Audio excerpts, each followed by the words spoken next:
In just 2 short years, global temperatures have surged by an alarming 0.4 degrees Celsius.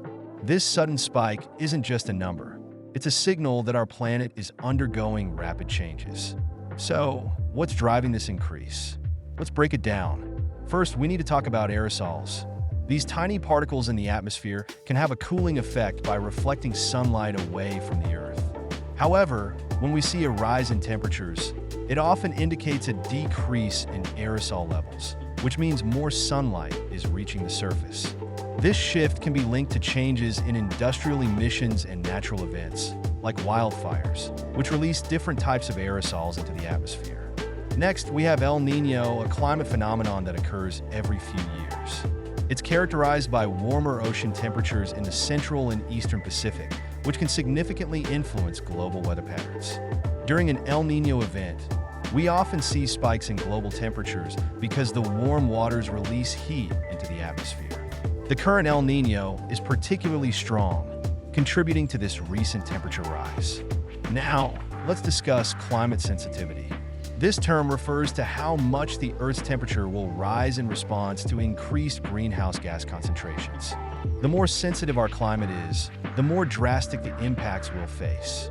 With the current trajectory, we're looking at a future where extreme weather events become the norm. Think more intense hurricanes, prolonged droughts, and devastating floods. These changes don't just affect the weather. They have profound implications for our oceans and polar ice. Warmer temperatures lead to ocean acidification, which threatens marine life and disrupts ecosystems. Polar ice is melting at an unprecedented rate, contributing to rising sea levels that threaten coastal communities worldwide.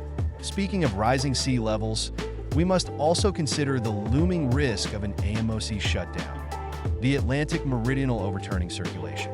This critical ocean current helps regulate climate patterns across the globe.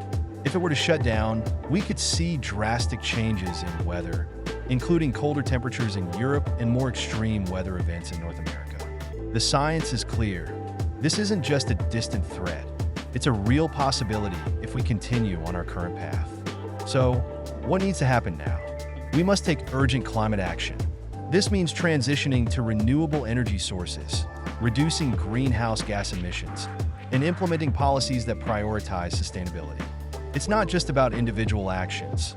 We need systemic change at all levels, local, national, and global. The time for debate is over. We have the knowledge and the tools to combat climate change, but it requires collective will and immediate action. Our planet's future depends on the choices we make today. Let's rise to the challenge and ensure a livable world for generations to come.